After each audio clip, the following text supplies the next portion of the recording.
ইনশাআল্লাহ আজকের লেকচার যাদের কানে যাবে, আমরা যদি না খেয়েও মরে যাই, আল্লাহ পাক না খেয়ে মারবেন না ইনশাআল্লাহ। রিজিক আছে, খাবো ইনশাআল্লাহ। কিন্তু হয়তো বা অভাব হবে, টাকা পয়সা একটু কম হতে পারে, অন্যের 10 তলা ফ্ল্যাট হবে, আমার হবে না, ঠিক আছে, অন্যের এত বিঘা বিঘা জমি আমার হয়তো হবে না, কিন্তু ইনশাআল্লাহ তাআলা এই যে দুনিয়ার মুসাফিরের জীবনটা, এটা মুসাফিরের জীবন না? মুসাফিরের জীবনটা কেটেই যাবে ইনশাআল্লাহ। কাটবে না? যে কোনোভাবেও কেটে তো যাবেই ইনশাআল্লাহ। এই যে পরকালের জীবনটা একটা চেতনার শক্তি, জানেন? দুনিয়াতে যত বাধা বিপত্তি আসুক, গাল মন্দ খান, গীবত তহমত খান, কষ্ট হোক, নির্যাতন হোক, একটা বিষয় মনের মধ্যে শান্তি দেয়। কি শান্তি? যে এই দুনিয়ার জীবনটা তো আর চিরস্থায়ী নয়, এটা তো আর সারা জীবন থাকবে না। ইনশাআল্লাহ এই অবস্থা আস্তে আস্তে পরিবর্তন হয়ে যাবে। ফাইন্না মাআল উসরি ইউসরা, পরকালে ইনশাআল্লাহ পাবো। দুনিয়াতে না পেলে কি হয়েছে, পরকালে পাবো ইনশাআল্লাহ। যুবক ভাই, এসব জেনা ছেড়ে দেন, আল্লাহ রাব্বুল আলামিন আপনার জন্য হুর রেখেছেন জান্নাত, ইনশাআল্লাহ পাবেন ইনশাআল্লাহ। এটা ছেড়ে দেন, সুদ ছেড়ে দেন, আল্লাহ পাক আপনার জন্য হাউজে কাউসার রাখছে ইনশাআল্লাহ, ঠিক আছে? অন্যায় পাপ ছেড়ে দেন, আল্লাহ রাব্বুল আলামিন আপনার জন্য জান্নাত রেডি করে রাখছে ইনশাআল্লাহ। এই দুনিয়ার জীবনটা ধোঁকা, একটা ছোট্ট জীবন, পুরা ধোঁকা, কিচ্ছু নাই এর মধ্যে। আমার কথা শোনেন, এই দুনিয়ার জীবনে কিছুই নাই। চারপাশে অনেক কিছু মনে হবে, আপনার বাড়ি আছে, গাড়ি আছে, স্ট্যাটাস আছে, টাকা পয়সা, প্রতিপত্তি সব আছে। আদতে আপনি একা, আদতে আপনাকে একাই কবরে যাওয়া লাগবে, একাই আল্লাহর সাথে হিসেব নিকেশ দিতে হবে। কেউ নাই সাথে, আমারও সাথে কেউ নাই। কিন্তু আপনি মনে করছেন যে সেলিব্রিটিজম বড়, আমি পলিটিক্যাল নেতা হয়েছি, আমাকে সবাই চেনে, আমি ইকোনমিক সেক্টরে লিড দেই, রাষ্ট্রকে লিড দেই, আমি ধর্মতাত্ত্বিক ক্ষেত্রে লিড দেই, আমাকে দেখলে মানুষ বাহবা দেয়, ইত্যাদি ইত্যাদি। দিন শেষে আমি একা, আপনিও একাই, আমাকেও একাই যেতে হবে, আপনাকেও একাই যেতে হবে। এগুলো সব চারপাশের খালি অন্ধ মোহ, আর কিছু না। তো এই মোহের মধ্যে ঢুকে পড়বেন না, আল্লাহ পাক তৌফিক ইনায়েত করুন। নবী সাল্লাল্লাহু আলাইহি ওয়াসাল্লাম বারবার বলতেন, আল্লাহুম্মা ইন্নী আউযু বিকা মিন ফিতনাতিদ দুনিয়া, বলতেন না?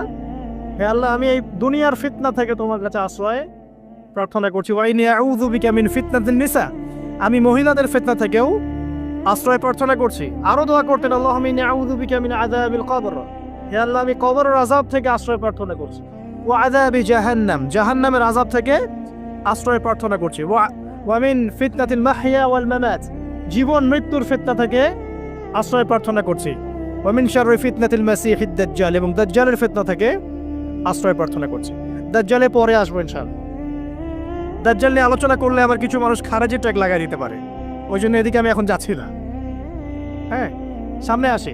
তো রিবার বিষয়টা বলছিলাম। আইয়ামে জাহিলিয়াতের যে সেই রিবা এখনকার বিশ্বে আছে কি নাই বলেন? ওই সময় না হয় মক্কায় ছিল, এখন কি সারা বিশ্বব্যাপী নাই? বিশ্বের কোনো কান্ট্রি রিবা মুক্ত না, বিশ্বের কোনো দেশ রিবা থেকে মুক্ত থাকতে পারবে না, এই বিশ্ব পরিচালনা যারা করছে ওদের আন্ডারে থাকলে। কখন হবে বিশ্ব রিবা মুক্ত? একদিন বিশ্ব রিবা মুক্ত হবে ইনশাআল্লাহ, একদিন না একদিন এই বিশ্বটা সুদমুক্ত হবে ইনশাআল্লাহ তাআলা। তখন জালেম পার পাবে না, মাজলুমের রক্ত শ্রম বৃথা যাবে না ইনশাআল্লাহ।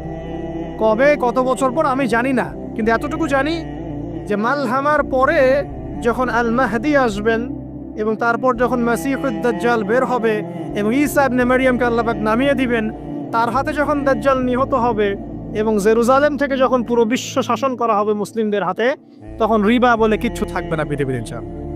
তার আগ পর্যন্ত এই অবস্থা সলভ হবে কিনা আমরা জানি না, হতেও পারে, নাও হতে পারে, তবে ওই সময় যে হবে নিশ্চিত ইনশাআল্লাহ।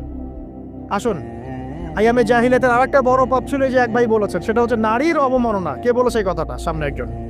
হ্যাঁ, আইয়ামে জাহিলিয়াতের অন্যতম একটা সেরা পাপ ছিল কি? নারীর অবমাননা। এটা নিয়ে কি বলতে হবে? এখন ধর্মের মধ্যেও আমরা নারীদেরকে অবমাননা করছি। বহু নামাজি ব্যক্তি আছে আমাদের মধ্যে, দেখবেন বোনের সম্পত্তি দেয় নাই, মেয়েকে শিক্ষিত করতে চাচ্ছেন না। কেন চাচ্ছেন না? ওর কি অধিকার নাই শিক্ষার? আপনি কি জানেন যে আয়েশা রাদিয়াল্লাহু আনহার কাছে বহু সাহাবী হাদিসের তালিম নিয়েছেন, বহু হাদিস শিখিয়েছেন কে? মা আয়েশা রাদিয়াল্লাহু আনহা। তো তিনি যদি শিক্ষিত না হতেন, শেখাতে পারতেন? তো মেয়েদের শিক্ষার দরকার আছে না? হ্যাঁ, কি বিষয় দরকার? তাদের উপযুক্ত পরিবেশ নিশ্চিত করতে হবে, নিরাপত্তা, পর্দা, এগুলো নিশ্চিত করতে হবে। তারপরে মেয়েদেরকে আপনি অবশ্যই শিক্ষিত করবেন। ঘরের কোণে বসে রাখতে কে বলেছে? আপনি নিরাপদ পরিবেশ দেন, পর্দা দেন, তারা মাদ্রাসা যাবে, পড়াশোনা করবে। ঠিক আছে? আল্লাহ পাক আমাদের মা বোনদেরকে শিক্ষিত করার তৌফিক দান করুন, আমিন। ভালো ভালো কোয়ালিটি সম্পন্ন মহিলা মাদ্রাসা গড়ে তোলেন। আর মেয়েরা যদি শিক্ষিত না হয় তাহলে আমাদের বাড়ির বউরা শিক্ষিত হবে না। আর বউ শিক্ষিত না হলে আপনি একা শিক্ষিত হয়ে লাভ নাই। তখন ওই যে বললাম টর্চার সেল, ওই টর্চার সেলে ঢুকতে হবে আর কি। কথা বুঝতে পারছেন না? আগে বিয়ে শাদী করেন, বুঝবেন ইনশাআল্লাহ। আর যারা করেছেন তারা অলরেডি হাসছে যে মিটমিট করে দেন। ঠিক আছে? আচ্ছা, সামনে আসেন। দেখেন মেয়েদের অবমাননা কিভাবে দেখাবো। সবচেয়ে বড় অবমাননা হচ্ছে ওদের দেহটাকে আমরা এখন পণ্য বানিয়েছি। এই যে পর্নোগ্রাফি দেখেন, এই মেয়েগুলোর ইজ্জতের কোনো দাম নাই। মানে তাদের দেহটাকে একটা ব্যবসার সামগ্রী বানানো হয়েছে। এবং আমি একটা লেকচার দিয়েছিলাম ঢাকায়, নীল দর্পণ, দেখবেন অনলাইনে আছে। ওখানে আমি স্ট্যাটিস্টিক দেখিয়েছি যে সারা বিশ্বে এই যে আমেরিকায় শুধুমাত্র $12 বিলিয়ন ব্যবসা করে পর্ন দিয়ে। এটা একটা ব্যবসা, একটা ইন্ডাস্ট্রি। যেমন ফিল্ম ইন্ডাস্ট্রি আছে, তারপরে গানের ইন্ডাস্ট্রি আছে না, এরকম একটা ইন্ডাস্ট্রি হচ্ছে এই পর্ন ইন্ডাস্ট্রি। এখানে সবাই অ্যাক্ট্রেস, এরা হচ্ছে অভিনেতা অভিনেত্রী। এখানে যা দেখানো হয় এগুলো কিন্তু রিয়েল না, বাস্তব না, সব ফেক। বুঝতে পারছেন না কথা? এগুলো অভিনয়, এগুলো ফেক। এবং এটা একটা ইন্ডাস্ট্রি, এর মধ্য দিয়ে মেয়েদের দেহটাকে পণ্য বানিয়ে সারা বিশ্বে ব্যবসা করছে। এবং এর একটা অন্যতম উদ্দেশ্য হচ্ছে মুসলিম যুবকদের ঈমান যেন নষ্ট করা যায়। কারণ মুসলিম যুবকদের ঈমান চলে গেলে তারা নিশ্চিন্ত, ওদের পথে আর কেউ বাধা নাই।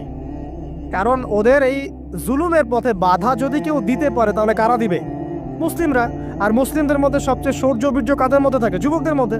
তো যুবকদের ঈমান যদি চলে যায় তাহলে এদের আর কোনো সমস্যা নেই। এই বিষয়টা খেয়াল করবেন যে এটা একটা ইন্ডাস্ট্রি। সো এখানে আমরা মেয়েদের দেহটাকে আমরা কি বানিয়েছি? পণ্য বানিয়ে দিয়েছি। আর এখন তো চলছে কাপড় খোলা সংস্কৃতি। প্রত্যেকটা সেক্টরে আপনি গিয়ে দেখবেন মেয়েদের ইজ্জত, সম্মান, আব্রুটাকে উন্মুক্ত করে এটাকে দিয়ে আমরা বিজনেস করছি আর কি। এটা একটা বিজনেস। এখানে সমাধান কি? সমাধান আয়েশা রাদিয়াল্লাহু আনহা। সমাধান কে? সমাধান ফাতিমা রাদিয়াল্লাহু আনহা। সমাধান কে? সমাধান খাদিজা রাদিয়াল্লাহু আনহা। আমাদের মা, আমাদের বোন, আমাদের স্ত্রীদেরকে তাদের মতো করে মানুষ করতে হবে, গড়ে তুলতে হবে ইনশাআল্লাহ। দেখবেন নারীর সত্যিকারের সম্মান নিশ্চিত হবে ইনশাআল্লাহ। ইসলাম কি কখনো বলেছে যে মেয়েরা কাজ করতে পারবে না, পড়াশোনা করতে পারবে না ইত্যাদি? এই নাস্তিকরা তো ঠুনকো যুক্তি দিয়ে আক্রমণ করে।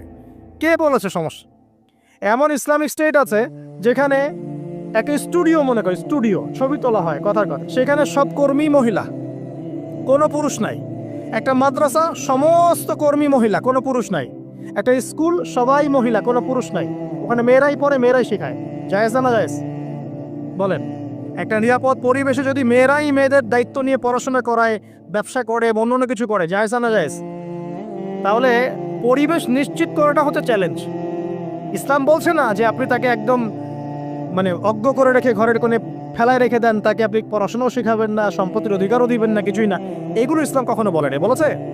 আরে বোকা মানুষ! রাসূলুল্লাহ সাল্লাল্লাহু আলাইহি ওয়াসাল্লামের সময় তো মহিলা সাহাবীরা উহুদের যুদ্ধ করেছে। কি শুনলেন? রাসূল সাল্লাল্লাহু আলাইহি ওয়াসাল্লামের সময় মহিলা সাহাবী উহুদের যুদ্ধও করেছে। উহুদের যুদ্ধের নাম শুনেছেন? ওখানে মহিলা সাহাবীও ছিল, তীরন্দাজ। তাহলে মহিলারা কি করে নাই নবীর যুগে? আর খাদিজা রাদিয়াল্লাহু আনহা যত বড় ব্যবসায়ী ছিলেন, এখন এত বড় ব্যবসায়ী পাবেন? কোনো মেয়ে আছে এত বড় ব্যবসায়ী? উসমান রাদিয়াল্লাহু আনহু যত বড় বিজনেসম্যান ছিলেন, এখন এত বড় বিজনেসম্যান আছে? তো কি ছিল না সেই স্বর্ণযুগে? ওই স্বর্ণযুগের সুন্নতি আমাদেরকে আমল করতে হবে। আল্লাহ পাক তৌফিক ইনায়াত করুন, আমিন। প্রিয় মা ও বোনেরা, পর্দা ছাড়বেন না। আপনাদের জন্য 4টা কাজ: স্বামীর আনুগত্য করা, লজ্জাস্থানের হেফাজত করা, আপনার 5 ওয়াক্ত সালাত ঠিকঠাক মতো আদায় করা এবং রমজান মাসে সাওম রাখা। নবীজি বলেছেন সাল্লাল্লাহু আলাইহি ওয়াসাল্লাম, জান্নাতের যে কোনো দরজা দিয়ে ইচ্ছা আপনি প্রবেশ করতে পারবেন। আপনার জন্য সহজ। আর স্বামীর আনুগত্য বলতে আমি বুঝাইনি স্বামীর দাসত্ব করতে হবে, এটা বলিনি। এখনকার কিছু ফ্যামিনিস্ট মেয়ে আছে, ওরা আনুগত্য শব্দ মনে হয় যে দাসত্ব মনে হয়। আনুগত্য দাসত্ব এক জিনিস না। আনুগত্য কি? স্বামী কোরআন সুন্নাহর অনুকূলে কোনো কথা বলেছে, আপনি মানবেন। স্বামী বলছে পর্দা করো, তোমাকে ভালোবেসে বলছি তুমি পর্দা করো, তুমি আমার অনেক প্রিয় একজন মানুষ, তুমি বেপর্দায় বাইরে যাবা আর লোকজন দেখবে, কেমন হয়? ঠিক আছে, তোমাকে তো আমি বিয়ে করেছি, তুমি আমার, মানুষ তোমাকে দেখবে কেন? ঠিক আছে? তো এখন স্বামী ভালো কথা বলেছে, আপনি শুনলেন, এটা আনুগত্য। আর ওই স্বামী যদি বলে আসো তো আমার কলিগরা এসেছে, ওকে খাবার সার্ভ করতে হবে, আসো খাবারটা পরিবেশন করো, এখন আপনি বেপরোয়া হয়ে আপনার স্বামীর কলিগের সামনে খাবার পরিবেশন করতে শুরু করলেন, এটা কি আনুগত্য করতে হবে না? তখন আপনি আনুগত্য করবেন না। সিম্পল, কোরআন সুন্নাহর অনুগত কাজে আপনি স্বামীর আনুগত্য করবেন, বিপরীতে গেলে আপনি করবেন না। স্বামীর আনুগত্য মানে স্বামীর দাসত্ব নয়। আর এই হাদিসটা আপনি কেন ভুলে যান যে আল্লাহ রাসূল সাল্লাল্লাহু আলাইহি ওয়াসাল্লাম বলেছেন আল্লাহ ছাড়া যদি কাউকে সেজদা করা যেত, সম্মান বুঝাচ্ছেন, আল্লাহ ছাড়া যদি কাউকে সেজদা করা জায়েজ হতো, আমি মেয়েদেরকে বলতাম যেন স্বামীকে সেজদা করে। কেন? কারণ আপনাকে রেসপন্সিবিলিটি, আপনার খাবার, আপনার ফুড, আপনার শেল্টার, আপনার মানে পুরো দায় দায়িত্ব নিজের হাড় ভাঙা পরিশ্রম দিয়ে, জীবনের ঝুঁকি নিয়ে স্বামী আপনার জন্য করে। সে আপনার সম্মান পাওয়ার যোগ্য তো? সে কি আপনার সম্মান পাওয়ার যোগ্য নয়? আপনি যদি সম্মানের হক আদায় না করতে পারেন তাহলে আপনি অকৃতজ্ঞ। আর অকৃতজ্ঞ মেয়ে কখনো জান্নাতে যাবে? একটা হাদিসে আছে বেশিরভাগ মেয়ে জাহান্নামে যাওয়ার অন্যতম কারণ হচ্ছে তারা স্বামীর সাথে কুফুরি করে। কি করে? আর সারা জীবন স্বামী ভালোবেসে যায়, ভরণ পোষণ দিয়ে যায়, সব চাহিদা পূরণ করে যায়, একদিন দেখবেন কথা কাটাকাটি হয়েছে, ওই দিন বলে বসবে যে তোমার কাছে আমি কিচ্ছু পাই নাই সারা জীবনে। এই যে কুফুরি, এই কারণে তারা জাহান্নামে যেতে পারে বেশি। আল্লাহ হেফাজত করুন। আরেকটা কারণ হচ্ছে যে বেপর্দা। আপনাকে 4টা মূলনীতি ফলো করতে হবে। 1, এমন কোনো পোশাক পরবেন না যে পোশাকটা আটো সাটো, যেটা পরলে আপনার গায়ের কাঠামো বোঝা যায়। এটা বোরখা হলেও পরা যাবে না। আমি কি বুঝাতে পারছি? ডিজিটাল বোরখা দেখেন নাই? দেখছেন? মাশাআল্লাহ। আর কারা কারা দেখছেন? এদিকে চোখ বেশি যায় না? আচ্ছা, এমনি দেখা যায়, চোখ দিতে হয় না, এমনি দেখা যায়। ডিজিটাল বোরখা চলবে না, ডিজিটাল বোরখা চলবে না। আমার মত, এটা আমি মত দিচ্ছি, আমি আল্লাহর রাস্তায় সময় দিয়েছি অনেক দিন, এবং এখানে যে পর্দাটা শেখানো হয় এরকম পর্দা আমি অন্য কোথাও দেখি নাই। এত চমৎকার পর্দা শেখানো হয়। কারা কারা সময় লাগিয়েছেন? 3 দিন 7 দিন সময় দিয়েছেন কারা কারা? বেশিরভাগই দেন নাই। সমস্যা নাই, দিতে হবে। আমি বাধ্যতামূলক বলিনি আপনাকে, বলেছি এখানে পর্দা শেখানো হয়, চমৎকার পর্দা শেখানো হয়, যে এখানে চোখটা পর্যন্ত তাদের ঢেকে রাখার তালিম দেওয়া হয়।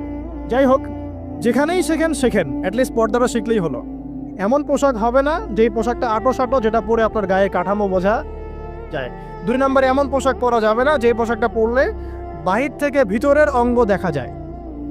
দেখেছেন? দেখেন নাই? দেখছেন হুজুর? আচ্ছা, আপনারা তো সব দেখেন দেখি। তারপরে 3 নাম্বার, এমন পোশাক পরা যাবে না যেটা অমুসলিমদের সাথে সাদৃশ্য আছে। কথা বুঝতে পারছেন? অমুসলিমদের ধর্মীয় বিষয়ের সাথে সাদৃশ্য আছে এমন পোশাক মুসলিম মেয়েদের পরা যাবে না। এর মানে এই নয় যে অন্য ধর্মকে আপনি আক্রমণ করবেন, এটাও নয়। যে যার ধর্ম তাদের স্বাধীনতা মতো পালন করবে। মুসলিমরা বাধা দিবে? দিবে না। মুসলিমরা দাওয়াত দিতে পারে। কি করতে পারে? দাওয়াত দিতে পারে যে ভাই, যে লা ইলাহা ইল্লাল্লাহর কনসেপ্ট আপনাকে বুঝাচ্ছি, আল্লাহ ছাড়া কোনো মাবুদ নাই, মুহাম্মদ সাল্লাল্লাহু আলাইহি ওয়াসাল্লাম সর্বশেষ রাসূল, এই কোরআন পড়ুন, হাদিস পড়ুন, দেখুন এটাই হচ্ছে মানবতার মুক্তির সনদ। এরপর যদি সে ইসলাম কবুল করে আলহামদুলিল্লাহ, যদি না করে এর হিসাব কে দিবে? সে নিজে দিবে। এর হিসাব কি আমাকে দেওয়া লাগবে? দেওয়া লাগবে না। তো অমুসলিমদের সাথে সাদৃশ্য আছে এমন পোশাক চলবে না। আচার হচ্ছে পুরুষরা মেয়েদের পোশাক পরতে পারবে না, মেয়েরা পুরুষদের পোশাক পরতে পারবে না।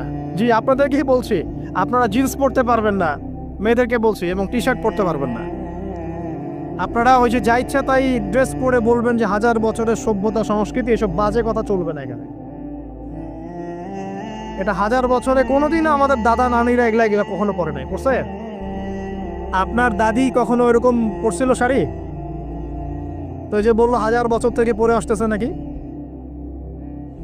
সুবহানাল্লাহ। তো এখানে বিষয়টা হচ্ছে পুরুষ মেয়ের পোশাক পরতে পারবে না, মেয়ে পুরুষের পোশাক পরতে পারবে না। আমি খুব সংক্ষিপ্ত করে আপনাকে কোরআন সুন্নাহ থেকে 4টা মূলনীতি বলে দিলাম। এই 4টা মূলনীতি কোরআনেও আছে, হাদিসেও আছে।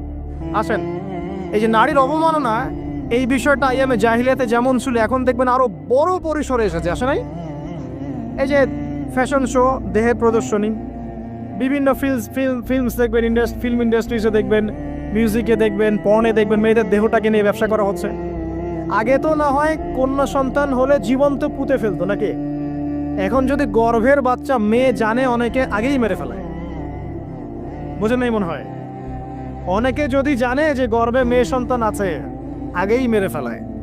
এমন অনেক দেশ আছে, আমি নাম বলছি না দেশের সঙ্গত কারণে, যে সে দেশে এরকম মেয়ে সন্তানকে এই যে খালাস করে ফেলার, নষ্ট করে ফেলার, ভ্রূণ নষ্ট করার আলাদা ক্লিনিক আছে, আলাদা হসপিটাল আছে।